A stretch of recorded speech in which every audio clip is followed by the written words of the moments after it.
Hello everyone, कैसे हो आप सभी। उम्मीद है सभी अच्छे होंगे।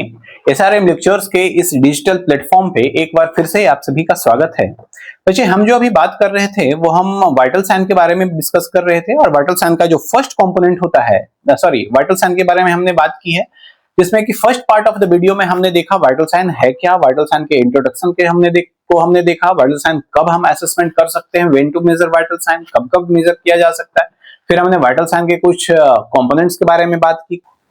तो आज second component of vital sign के रूप में आज हम किसको डिस्कस करने वाले हैं। तो बच्चे, कहीं ना कहीं हम पल्स को डिस्कस करने वाले हैं। तो जिन लोगों ने भी अभी ज्वाइन किया है हमें, वो थोड़ा प्रीवियस हमारे वीडियोस में जाएं और वहां पर जाकर के पार्ट 1 और पार्ट 2 भी आप देखने की कोशिश करें, जिससे कि कहीं ना कहीं आपकी भी बेसिक्स थोड़ी क्लियर हो जाए, कॉन्सेप्ट क्लियर हो जाए, क्या बातें हो चुकी है ऑलरेडी ये भी आपको थोड़ा सा पता हो। ठीक है, तो ठीक है, अब हम देखते हैं पल्स है क्या। What is pulse? पल्स क्या होता है, समझना मेरी बात। पल्स क्या है? जब भी आपकी वेंट्रिकल कॉन्ट्रैक्ट करती है, वेंट्रिकल के कॉन्ट्रैक्शन की वजह से सम अमाउंट ऑफ ब्लड कहीं ना कहीं उस वेंट्रिकल से, आपकी हार्ट से बाहर आता है, जिसे हम जिसे हम स्ट्रोक वॉल्यूम के रूप में पढ़ते हैं, जो कि नॉर्मली 72 ml तक होता है। अब इस स्ट्रोक वॉल्यूम से निकले हुए ब्लड के कारण या वेंट्रिकल कॉन्ट्रैक्शन से निकले हुए ब्लड के कारण कहीं ना कहीं आपके जो आर्टरीज है, उस आर्टरीज पे एक प्रेशर जनरेट होता है। ये ब्लड कहीं ना कहीं प्रेशर वेव का क्रिएशन करता, और इस प्रेशर वेव की वजह से आपकी आर्टरीज पे थोड़ी प्रेशर जनरेट होती है। इसी प्रेशर की वजह से आपकी आर्टरीज का थोड़ा एक्सपेंशन होगा, और इसी एक्सपेंशन को पेरिफेरल आर्टरीज में हम कहीं ना कहीं पल्स के रूप में पाल्पेट करते हैं, और इसी को हम पल्स के रूप में पढ़ते हैं। क्लियर? तो जो भी अमाउंट ऑफ ब्लड आपकी वेंट्रिकल से निकला, आपकी हार्ट से बाहर आ रही है, वही कहीं ना कहीं प्रेशर क्रिएट कर रही है आपकी आर्टरीज पर, और वही प्रेशर कहीं ना कहीं एक्सपैंड करवा रही है आपकी आर्टरीज को या आपकी आर्टरियल वॉल्स को, और वही कहीं ना कहीं आपको पल्स के रूप में पढ़ना होता है, या जिसको आप पल्स के रूप में जानते हो। अगर जिन्हें ऐसे समझ में नहीं आ रहा, वो इस तरीके से समझना। फॉर एग्जाम्पल, आपके घर में टैप होगा, नल होगा, उस नल में आपने एक पाइप लगाया और पाइप लगाकर आपने अपने गमले को पानी दिया, अपने पेड़ पौधों को पानी दिया, आप अपने बाइक धुले, आप अपनी गाड़ियां धुली। इससे हुआ क्या? हुआ ये कि इससे होता क्या है, जैसे ही आपने टैप ऑन किया, टैप ऑन करने से क्या हुआ? सिर्फ फोर्स के थ्रू, प्रेशर के थ्रू, फोर्स के थ्रू वाटर बाहर आ रहा है। वाटर के बाहर आने से आपकी जो पाइप होती है वो थोड़ी सी एक्सपैंड करती है। जैसे ही आप वो नल को आप बंद करते हो, वो पाइप वापस से रिकॉइल हो जाता। फिर से जब आप ऑन करोगे, फिर से वो थोड़ा सा एक्सपेंड होगा, बंद करोगे, वापस से रिकॉइल होगा। सेम यही सिनेरियो आपकी आर्टरीज पे भी होता है। जब भी आपकी हार्ट कॉन्ट्रैक्ट करती है, कॉन्ट्रैक्शन से कुछ अमाउंट ऑफ ब्लड बाहर आता है, जिसको हम स्ट्रोक वॉल्यूम बोलते हैं, और उसी प्रेशर की वजह से आपकी आर्टरीज कहीं ना कहीं इन्फ्लेट होती है या एक्सपैंड होती है, और इसी एक्सपेंशन को हम पल्स के रूप में पाल्पेट करते हैं अपनी पेरिफेरल आर्टरीज में। मतलब हर उस जगह पे हम फील करते हैं जहां पे भी आर्टरीज हमारे स्किन के जस्ट नीचे आ गई हो। सुपरफिशियल आर्टरीज की मैं बात कर रहा हूं, तो सुपरफिशियल आर्टरीज में आप उसको क्या करते हो? फील करते हो, या उस जगह पे आप फील करते हो, या यूं बोले तो जहां जहां पे भी आर्टरीज आपकी स्किन के जस्ट नीचे आ जाती है और होती है, वहां पे आप इसको क्या कर सकते हो? फील कर सकते हो, और वही हमारा साइट ऑफ पल्स भी कहलाता है। आप एक चीज समझना कि आप पल्स को सॉरी, आप पल्स को यहां फील नहीं कर सकते। कर सकते हो क्या यहां पे फील? नहीं कर सकते ना। क्यों नहीं कर सकते? क्योंकि सर यहां आर्टरी मौजूद नहीं है, यहां स्किन के जस्ट नीचे आर्टरी नहीं है। आर्टरीज जहां पे भी आर्टरीज स्किन के जस्ट नीचे होगी, आप वहीं पे क्या करोगे? उस पल्स को फील कर सकते हो, और वही हमारा साइट ऑफ पल्स कहलाता है। क्लियर है? तो उम्मीद है आपको ये बातें समझ में आई होगी कि पल्स होता क्या है। पल्स, एक और चीज याद रखिएगा बच्चों, पल्स है क्या? Pulse is the reflection of your heart beat. क्या है पल्स? आपकी हार्ट बीट का रिफ्लेक्शन है। मतलब जितनी बार भी आपका हार्ट बीट करेगा, जितनी बार भी आपका हार्ट कॉन्ट्रैक्ट करेगा, उस कॉन्ट्रैक्शन की वजह से ही तो ब्लड बाहर आएगा, और वही ब्लड बाहर आने की वजह से कहीं ना कहीं प्रेशर वेव का फॉर्मेशन होगा, और वो प्रेशर वेव आपकी आर्टरीज का एक्सपेंशन और रिकॉइल करवाता है। क्लियर है? तो आपकी हार्ट बीट ही कहीं ना कहीं रिफ्लेक्टेड होती है किसके रूप में बच्चे? पल्स के रूप में, पेरिफेरल आर्टरीज में, सुपरफिशियल आर्टरीज में। क्लियर है? तो पल्स क्या है? पल्स एक रिदमिक एक्सपेंशन है एंड रिकॉइल है आपकी आर्टरीज का, जो कि artery produced by contraction of left ventricle of the heart, मतलब left ventricle of the heart के कॉन्ट्रैक्शन की वजह से जो भी अमाउंट ऑफ ब्लड आपकी आर्टरियल सिस्टम में आया उससे एक्सपेंशन हुआ, रिदमिक एक्सपेंशन एंड रिकॉइल हुआ आपकी आर्टरीज का, और उसे ही हम क्या बोलते हैं, पल्स बोलते हैं। क्लियर है? Each heart beat generate pulse wave, हर हार्ट बीट कहीं ना कहीं ब्लड को बाहर जब भी ब्लड बाहर निकलता है हार्ट से तो किसका फॉर्मेशन होता है बच्चों, कहीं ना कहीं पल्स वेव का फॉर्मेशन होता है, और यही पल्स वेव ट्रेवल करता है थ्रू द आर्टरीज, और when wave reach the superficial artery, जब भी ये वेव सुपरफिशियल आर्टरी तक पहुंचती है आप उसको फील करते हो बाय पाल्पेशन, और उसी को हम पल्स बोलते हैं। क्लियर है? उसी को हम क्या बोलते हैं बच्चे, उसी को हम पल्स बोलते हैं। क्लियर है? अगर ऐसे भी समझ में नहीं आया तो आप यहां से समझिए कि वेंट्रिकल कॉन्ट्रैक्शन हुआ, मतलब वेंट्रिकल के अंदर कॉन्ट्रैक्शन आया, सिस्टोल हुआ, जिसकी वजह से सम अमाउंट ऑफ ब्लड आपकी लेफ्ट वेंट्रिकल से बाहर आया, किसके थ्रू, आपके अयोटा में आया, और वहां प्रेशर वेव का फॉर्मेशन हुआ, और प्रेशर वेव कहीं ना कहीं ट्रेवल किया through out the artery, through out the body, arteries जहां भी आपकी बॉडी में मौजूद है वहां, और आर्टरियल के वॉल्स को एक्सपैंड करवाया और रिकॉइल करवाया, और इसे ही हम पेरिफेरल आर्टरीज में पल्स के रूप में फील कर लेते हैं, और इसी को हम क्या बोलते हैं, पल्स बोलते हैं। क्लियर है? उम्मीद है आपको ये चीज समझ में आई होगी। अब कहां पे हम इस पल्स को फील कर सकते हैं, वो हमारा साइट ऑफ पल्स कहलाता है। मतलब जिस एरिया में आप इस पल्स को फील कर सकते, इस एक्सपेंशन और इस रिकॉइल को फील कर सकते, वो कहीं ना कहीं आपका साइट ऑफ पल्स कहलाता। तो देखते हैं कौन कौन सा एरिया है जहां पे एक्सपेंशन और रिकॉइल हम फील कर सकते, या कौन कौन एरिया है जहां पे आर्टरीज, या यूं बोले तो जहां वो कौन कौन से एरिया है जहां पे आर्टरीज हमारे स्किन के जस्ट नीचे आ जाता। तो सबसे पहले तो है सर टेम्पोरल, हेड से स्टार्ट कर रहे हैं तो टेम्पोरल कहां पे, sir temple area of the head, या just above the literal to the eyes, eyes के लिटरली और ऊपर की बात हो रही है। कौन सी आर्टरी, सर टेम्पोरल आर्टरी से लेते हैं। Very good. Carotid artery, sir side of the neck, neck के साइड से, between the trachea and sternocleidomastoid muscles के पास से लेते हैं, इन दोनों के बीच से। और कौन सी आर्टरी, तो सर कहीं ना कहीं कैरोटिड आर्टरी। सर इसमें हम ड्यूरिंग इमरजेंसी कंडीशंस में ले सकते हैं, इससे हम इमरजेंसी कंडीशंस में कहीं ना कहीं पल्स का असेसमेंट करते हैं। तीसरा है आपका ब्रैकियल आर्टरी, ब्रैकियल पल्स, जो कि कहां से लेते हैं, तो बच्चे ब्रैकियल पल्स से आर्टरी से लेते हैं, inside the elbow antecubital fossa. Blood pressure लेने के दौरान हम इसका यूज करते हैं। उसके आगे है बच्चे आपका अपाइकल पल्स। अपाइकल पल्स मतलब अपेक्स ऑफ द हार्ट की बात करते हैं। Most accurate assessment of your heart function, मतलब आपके हार्ट फंक्शंस का मोस्ट एक्यूरेट असेसमेंट करवाता है, ये मोस्ट एक्यूरेट डाटा देता है ये आपको। और अपेक्स ऑफ द हार्ट से कहीं ना कहीं ये लेते हैं। और अपेक्स ऑफ द हार्ट को कौन बनाता है, आंसर करना आप कमेंट बॉक्स में कि apex of the heart is formed by what, at the fifth intercostal space, है ना। तो fifth intercostal space at the mid clavicular line. और लेफ्ट साइड की बात हो रही है, कौन सा, लेफ्ट साइड की, किस साइड की, लेफ्ट साइड, लेफ्ट साइड में fifth intercostal space at the mid clavicular line के पास से आप इसको क्या कर सकते हो, असेसमेंट कर सकते हो। तो इसका अपाइकल पल्स का, इसके लिए आपको स्टेथोस्कोप की जरूरत पड़ती है। स्टेथोस्कोप की जो डायफ्राम बेल होगा या डायफ्राम होगा, उससे आप कहीं ना कहीं क्या लेते हो, इसको आप असेसमेंट कर सकते हो। क्लियर है। हाँ, एक और चीज कब लेते हैं इसका, use when pulse eight peripheral site is irregular और वीक, जब पल्स इरेगुलर होता है आपके पेरिफेरल आर्टरीज पे, एग्जांपल आपकी रेडियल आर्टरी पे, आपकी ब्रैकियल आर्टरी पे, अगर पल्स क्या हो गया, पल्स थोड़ा सा वीक है, पल्स अगर इरेगुलर है, तब हम अपाइकल पल्स को हम लेते हैं या अपाइकल साइट का यूज करते हैं। फिर हम बात आती है बच्चों किसका, रेडियल पल्स का। रेडियल पल्स कहां से लेते हैं सर, तो रेडियल आर्टरी से लेते हैं, और wrist on the thumb side. याद रखना मेरी बात, दो बातें याद रखना, थंब के साइड में, देखो थंब के साइड में रिस्ट पे जो आर्टरीज होती है वो रेडियल आर्टरी होती है, और यहां से जो पल्स लेंगे वो रेडियल पल्स कहलाएगा। रिस्ट पे लिटिल फिंगर के साइड में जो आर्टरी मौजूद होती है ये अल्नर आर्टरी होती है, और यहां से जो पल्स लेंगे वो अल्नर साइड कहलाता है, अल्नर पल्स कहलाता है। क्लियर है।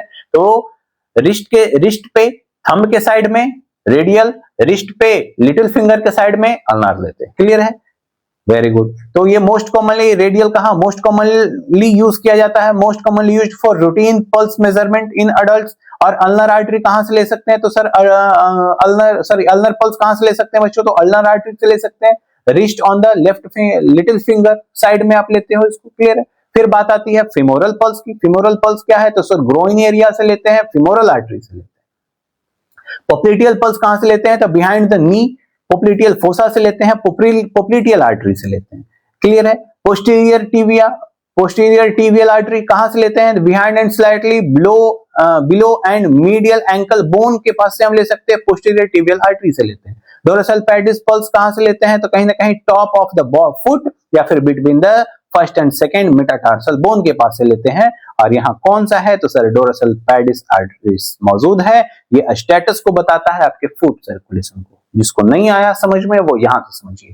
क्या सर? सबसे पहले ऊपर इस साइड से अगर ले रहे हैं तो ये टेम्पोरल साइट है, टेम्पोरल आर्ट, कौन सी artery? Temporal artery, temporal pulse. दूसरा facial artery, angle of the jaw, यहाँ शायद उसमें नहीं लिखा था तो यहां से लिख लीजिएगा, एंगल्स ऑफ जॉ, जॉ के एंगल के पास से लेते कौन सा आर्टरी होता है? Facial artery. कौन सा साइड? Facial side. फिर यहाँ पे आपकी कैरोटिड आर्टरी मौजूद है और यहाँ पे कैरोटिड पल्स। फिर यहाँ पे ये भी छूट गया सर, यहाँ पे तो ये अपाइकल, ये क्या है आपका? ये आपका अपाइकल पल्स है। कौन सा? Fifth intercostal space, left side of your chest and the mid clavicular line, at the mid clavicular line. फिर ये आपका ब्रैकियल है, ब्रैकियल आर्टरी, ये ब्रैकियल पल्स। फिर थंब के साइड में ये आपका रेडियल आर्टरी, तो रेडियल पल्स। और लिटिल फिंगर के साइड में अगर होगा तो ये आपका अल्नर। कौन सा बच्चे? आपका अल्नर, अल्नर पल्स या अल्नर आर्टरी से लेते हो आप अल्नर पल्स। इस एरिया से अगर आप ले रहे हो तो कहीं ना कहीं फिमोरल पल्स ले रहे हो, फिमोरल आर्टरी से। नी के जस्ट पीछे आप ले रहे हो तो पोप्लिटियल आर्टरी मौजूद होती है यहाँ, और यहाँ से जो हम पल्स लेते हैं वो पोप्लिटियल पल्स होता है।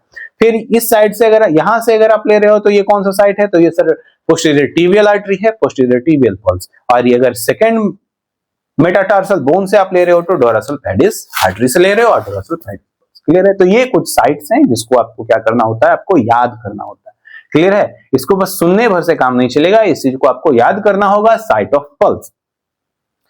और ये चीज तो आनी ही चाहिए, बहुत बेसिक चीज है। क्लियर है? और अगर आपको याद है तो आप इस डायग्राम को फिल कर सकते हैं, और फिल करके आंसर कहां करना है? आपको कमेंट बॉक्स में आंसर करना है। क्या आंसर करना है? 1 नंबर पे कौन सा साइट, 2 नंबर पे कौन सी आर्टरी कौन सा साइट, 3 नंबर पे कौन सी आर्टरी कौन सा साइट, 4 नंबर पे कौन सी आर्टरी कौन सा साइट, 5 नंबर पे कौन सी आर्टरी कौन सा साइट, 6 नंबर पे कौन सी आर्टरी कौन सा साइट। वैसे ही आपको सारे आर्टरीज और सारे साइट को फिल करना है, और ये भी फिल करना है कि इसमें कौन सी साइट मिसिंग है। क्लियर है? Very good.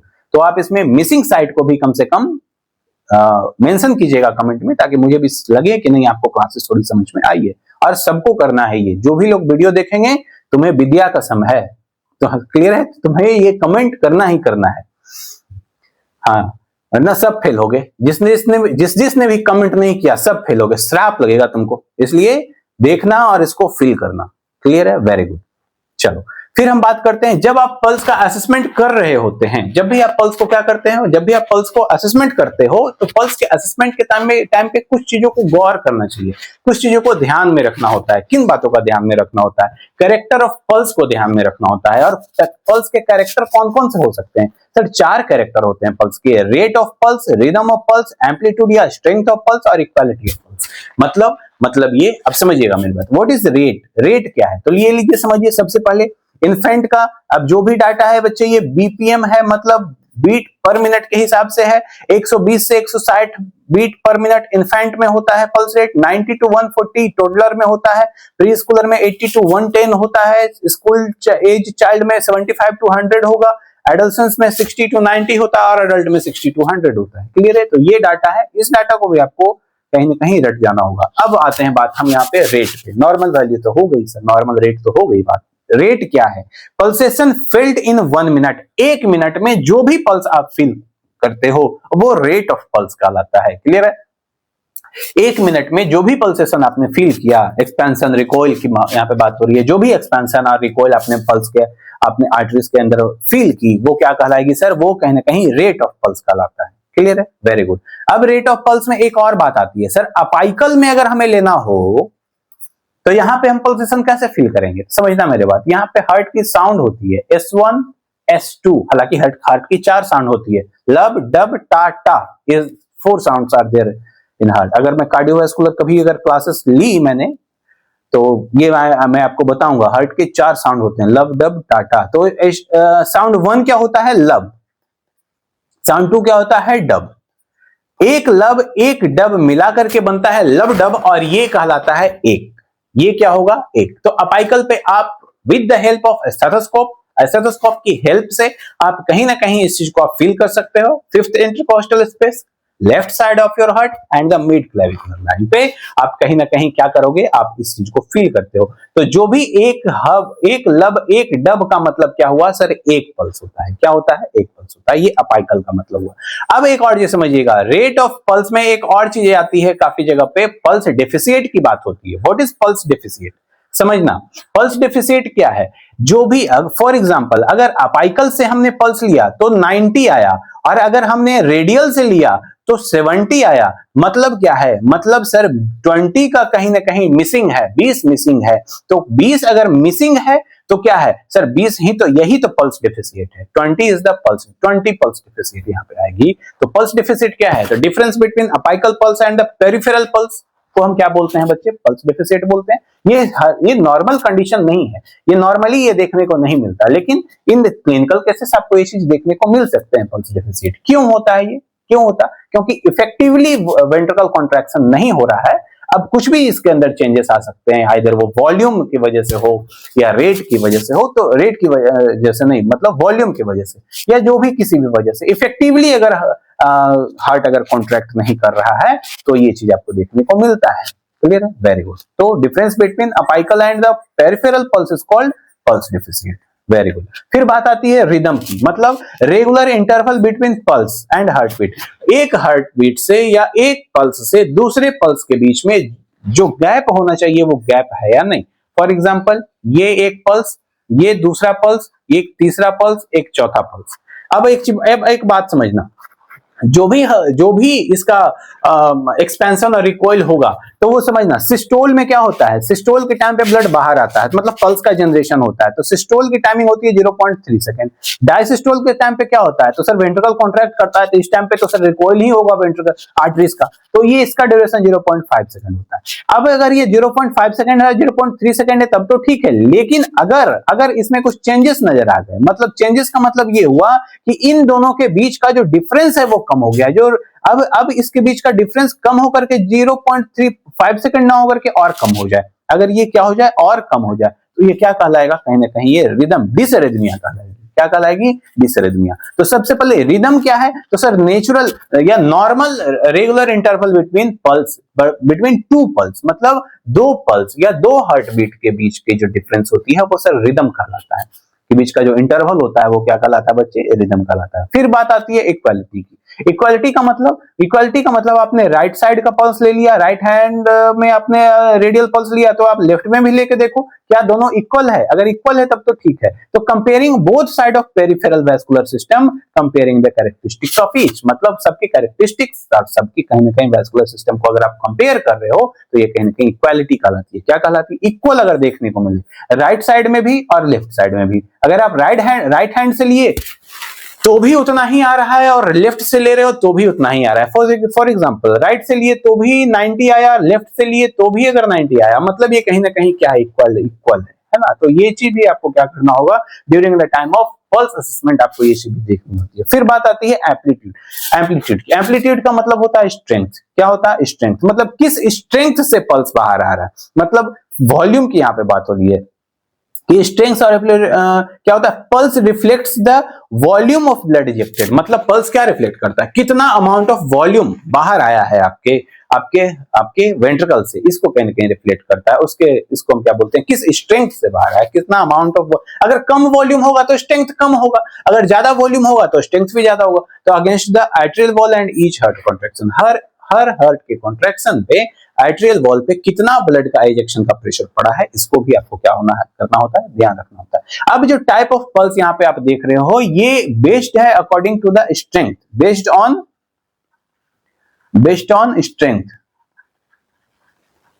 ऑन स्ट्रेंथ या एम्पलीट्यूड की हम बात कर रहे हैं। क्या हो सकता है उसके बेसिस पे, ये सभी अबनॉर्मलिटीज है, ये सभी क्या है, अबनॉर्मलिटीज। तो क्या क्या अबनॉर्मल कंडीशंस हमें देखने को मिल सकता है, तो सबसे पहले तो एब्सेंट हो सकता है, वॉल्यूम ही नहीं रहेगा तो पल्स रहेगा ही नहीं sir, no pulse, zero pulse हो गया। फिर आ गया 3D पल्स, मतलब सिर्फ थोड़ी सी थी, मतलब पल्स इजिली डिटेक्ट नहीं कर पा रहा हूं मैं, कैंट फेल्ट इजिली, और बड़ी मुश्किल से खोज भी लिया सर, लेकिन थोड़ा सा प्रेशर देने की वजह से पल्स गायब हो गया। इसको हम 3D पल्स बोलते हैं या वायरी पल्स बोलते हैं ना, बिल्कुल थ्रेड लाइक, मतलब बिल्कुल धागे की तरह अगर आपको पल्स देखने को मिले, मतलब बिल्कुल हल्की सी पल्स आपको फील हो और थोड़ा सा आपने लाइट प्रेशर दिया और पल्स गायब, 3D पल्स कहलाता है। उसके बाद है वीक पल्स। वीक पल्स में मतलब डिसअपियर ऑन लाइट प्रेशर, लेकिन स्ट्रांग होता है आपका 3D या वायरी पल्स। वायरी पल्स या 3D पल्स से क्या होती है बच्चे, थोड़ी सी स्ट्रांग होती है। फिर बात आती है आपकी नॉर्मल पल्स की। नॉर्मल पल्स क्या होता है, तो इजिली एसेसेबल होगा, आसानी से आप उसको एसेस कर सकते हो, और ये भी कहीं ना कहीं डिसअपियर हो जाएगी, लेकिन ये मॉडरेट प्रेशर पे ये डिसअपियर होगा, और आर्टरी एक्सपेंशन जो होती है वो क्या होती है, नॉर्मल होती है। फिर बात आती है यहाँ पे अगर वॉल्यूम ज्यादा है तो बॉन्डिंग पल्स की। किसकी बात आती है, वॉल्यूम, मतलब फुल एंड फोर्सफुल प्रेशर की यहाँ पे आपको देखने को मिलेगा। आर्टरीज का जो एक्सपेंशन है वो ओवर एक्सपेंशन देखने को मिलेगा। आर्टरी एक्सपेंड्स ओवर एक्सपेंडेड, मतलब आर्टरीज जो है वो ओवर एक्सपेंडेड हो जाएगा, और does not appear on moderate pressure. अब मॉडरेट प्रेशर देने पे भी ये कहीं ना कहीं क्या नहीं हो रहा है, ये डिसअपियर नहीं हो सकता। तो ये कुछ आपके टाइप्स थे, किसके, बेस्ड ऑन वॉल्यूम। किसके बेसिस पे, वॉल्यूम के बेसिस पे। क्लियर है, सॉरी क्लियर है। तो ये आपके कुछ कितने टाइप्स हो गए, आपके टोटल 5 टाइप्स हो गए। ठीक है, अब आपकी सॉरी वॉल्यूम बोल दिया, स्ट्रेंथ। स्ट्रेंथ किसके बेसिस पे, स्ट्रेंथ के बेसिस पे। ये जो था ये स्ट्रेंथ के बेसिस पे, किसके बेसिस पे, स्ट्रेंथ के बेसिस पे। अब हम जो देखेंगे टाइप्स ऑफ पल्स, ये बेस्ड होगा किस पे, वॉल्यूम के बेसिस पे। किसके बेसिस पे बच्चे, वॉल्यूम के बेसिस पे। वॉल्यूम के बेसिस पे कितना वॉल्यूम है ना, कितना वॉल्यूम, समझना मेरी बात। तो अब यहाँ पे बात होती है वाटर हैमर पल्स की। What is water hammer pulse, rapid expansion sudden collapse, मतलब हो क्या रहा है समझिएगा। इस कंडीशन में रैपिड एक्सपेंशन हुआ, रैपिड एक्सपेंशन, फॉर एग्जांपल पहले आप नॉर्मल समझो कि नॉर्मल क्या है, तो सर ये है नॉर्मल, ये है नॉर्मल, या यूं बोले तो ये है नॉर्मल। लेकिन इस कंडीशन में क्या होगा sir, rapid expansion sudden collapse, rapid expansion sudden collapse, rapid expansion sudden collapse, rapid expansion sudden collapse, rapid expansion sudden collapse. ऐसा लग रहा हो जैसे कोई पानी में हथौड़ा चला रहा हो, वाटर हैमर, है ना। तो इसको हम क्या बोलते हैं, बिल्कुल रैपिड एक्सपेंशन होता है पल्स का, और सडनली वो पल्स अगर गायब भी हो जाए तो इसको हम क्या बोलते हैं, इसको हम बोलते हैं water hammer pulse. This is called water hammer pulse. Clear है, क्लियर है, उम्मीद है आपको ये चीजें समझ में आई होगी। तीसरी सेकंड जो कहानी है वो होता है हमारा बाइजिमनल पल्स। बाइजिमनल पल्स, बाइजिमनल पल्स क्या होता है, हर दूसरा पल्स कहीं ना कहीं ईयरलियर आता है। जो हर दूसरा पल्स होता है, एवरी सेकंड पल्स कम ईयरलियर और वीक, मतलब जो भी सेकंड पल्स होगा वो कहीं ना कहीं ईयरलियर आएगा और वीक आएगा, ईयरलियर आएगा और वीक आएगा, ईयरलियर आएगा और वीक आएगा। मतलब जो सेकंड पल्स होगा, फॉर एग्जांपल अगर ये क्या है, ये रहा नॉर्मल, ये रहा आपका नॉर्मल पल्स। अब जो सेकंड पल्स आएगा, आइदर वो वीक होगा और एवरी सेकंड पल्स जल्दी आएगा और वीकर आएगा, जल्दी आएगा और बच्चे कैसा आएगा सर, जो एक पल्स आएगा नॉर्मल, एक पल्स आएगा जल्दी और वीकर आएगा, फिर एक पल्स आएगा नॉर्मल, फिर इसके अगला जो पल्स आएगा कहीं ना कहीं वीकर आएगा और ईयरलियर आएगा, जल्दी आएगा। अब इसके बीच का ड्यूरेशन देखिए, इसके बीच का ड्यूरेशन देखिए और इसके बीच का ड्यूरेशन देखिए, तो मतलब ड्यूरेशन, दो पल्स के बीच का ड्यूरेशन भी कम हो जाएगा क्योंकि ईयरलियर आ रहा है, और कहीं ना कहीं क्या हो रहा है बच्चे, तो कहीं ना कहीं क्या हो रहा है, वीक पल्स, कहीं ना कहीं क्या है, वीक पल्स। Very good. तो सेकेंड पल्स, हर दूसरा पल्स आइदर वो वीक होगा और जल्दी आता है, इसको हम बोलते हैं बाइजिमनल पल्स। Very good. पल्स अल्टरनेंस क्या होता है, जब अल्टरनेटिव पल्स इज स्ट्रॉन्गर और वीकर, मतलब अल्टरनेटिव एक के बाद, फिर से यही कहानी, सिमिलैरिटी है थोड़ी सी, देखिएगा एक के बाद अल्टरनेटिव पल्स, ये नॉर्मल, ये नॉर्मल, ये नॉर्मल, लेकिन अल्टरनेटिव पल्स क्या हो रहा है, वहां पे सिर्फ वीक था बाइजिमनल में, यहां पे जो अल्टरनेटिव पल्स है ये पल्स बिल्कुल स्ट्रॉन्ग आएगा। क्या आएगा, स्ट्रॉन्ग आएगा। अल्टरनेटिव पल्स आपको देखने को कैसा मिल सकता है, अल्टरनेटिव पल्स आपको स्ट्रॉन्ग देखने को मिलेगा, या फिर अल्टरनेटिव पल्स आपको स्ट्रॉन्ग देखने को मिलेगा, या फिर आपको वीक देखने को मिलेगा। अल्टरनेटिव पल्स आपको वीक या स्ट्रॉन्ग अगर देखने को मिलता है, मतलब नॉर्मल नहीं देखने को मिलता, नॉर्मल नहीं देखने को मिलता, आइदर वीक है आइदर स्ट्रॉन्ग है। हर अल्टरनेटिव, हर एक दूसरा पल्स आपको कहीं ना कहीं देखने को मिलता है, जिसको हम क्या बोलते हैं, पल्स अल्टरनेंस बोलते हैं। फिर आता है paradoxical pulse. Pulse become weaker during inspiration, जब भी आप इंस्पायरेशन करो तो पल्स वीकर हो जाएगा, पल्स क्या हो जाएगा, weak. This is called pulse से paradoxical pulse mode. Very good, चलिए ठीक है। तो ये कुछ टाइप्स थे आपके किसके, आपके पल्स के, जिनके बारे में आपको कुछ याद रखना चाहिए। हाँ, पल्सिस पैराडॉक्सिस भी होता है, अभी मैं वही बोलने जा रहा था, मैं उसको भी एक्सप्लेन करूंगा जब हम ब्लड प्रेशर में पहुंचेंगे। क्लियर है? तो उम्मीद है आपको ये सारी चीजें पसंद आई होगी, आपको समझ में आया होगा। अगर समझ में ना आए तो आप इस चीज को कमेंट करिए, कमेंट करके आप हमें बता सकते हैं कि सर इस टॉपिक पे, इस पॉइंट पे हमें थोड़ी प्रॉब्लम है, आप क्या इसको दोबारा एक्सप्लेन कर सकते हैं। आने वाले सेशन में उसका भी आपको कहीं ना कहीं आंसर रैशनल के साथ आपको उस चीज को वापस से आपको क्या कर दिया जाएगा, एक्सप्लेन कर दिया जाएगा। तो चलिए बने रहिएगा हमारे साथ। आप हमें लाइक कर सकते हैं, आप हमें सब्सक्राइब कर सकते हैं और अपने दोस्तों तक ये वीडियोस को शेयर करना ना भूलिए। जिन्हें भी लगता है आपको कि जो भी किन्हीं को इस वीडियो से उनकी हेल्प हो सकती है, आप उन तक हमारी वीडियो जरूर पहुंचाइए। इससे हमारी भी मदद होगी और जिन लोगों तक ये वीडियो पहुंचेगी उनकी भी मदद होगी। तो ठीक है, मिलते हैं अगली क्लास में एक नई वीडियो के साथ। वेरी गुड, तब तक पढ़ते